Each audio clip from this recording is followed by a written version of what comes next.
Hey, I got a Squeaky dryer. Actually, this dryer is probably close to 25 years old. I bought it used. And I got another one I put in, but I have to get it into the basement. And I've been doing this for years, taking the dryer apart, and you know, it's not easy to get these things back together. I'm gonna get rid of that squeak.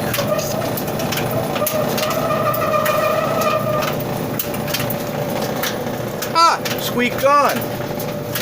So all I do is a little bit of oil, and you know, this is the roller, typical that you'll find on most dryers. And this is about 4 inches in and about 11 inches from the bottom. I just make a big hole.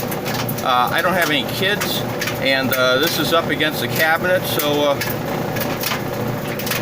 there's no problem, but it's a lot easier than taking the case apart, because you lose screws, you got this big drum you got to get all lined in and put everything back together. I don't know how they do it at the factory. It isn't easy here, but you know, I don't mind this, pulling the dryer out and hitting with a drop of oil now and then. Saves a lot of work versus taking it you know, all apart. And you know, inside here, you should do this with the power off. If you reach in here, these older dryers, they actually don't have touch safe connections. You can go in and reach 220 volts easy from here. So if you got kids or something, you know, make a metal plate and screw on it. But yeah, I'm lazy. You know, this is good enough for me. You know, if I got to do it every 6 months. I've had this apart many times, and I've cleaned the roller and done all sorts of things. And these are sintered bearings, and that means they're kind of porous metal here, and they factory fill them with oil. And as they rotate around, heat up a little bit, the oil's supposed to come out. But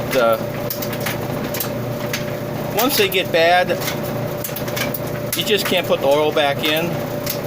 So yeah, you're due to this, or you know, paying $25 for another wheel. The other side I've never had any problems with.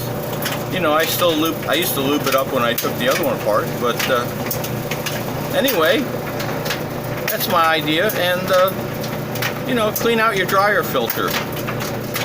I have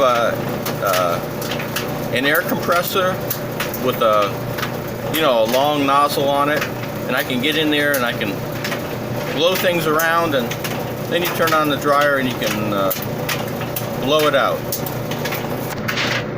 But that's my little tip if you're lazy like me.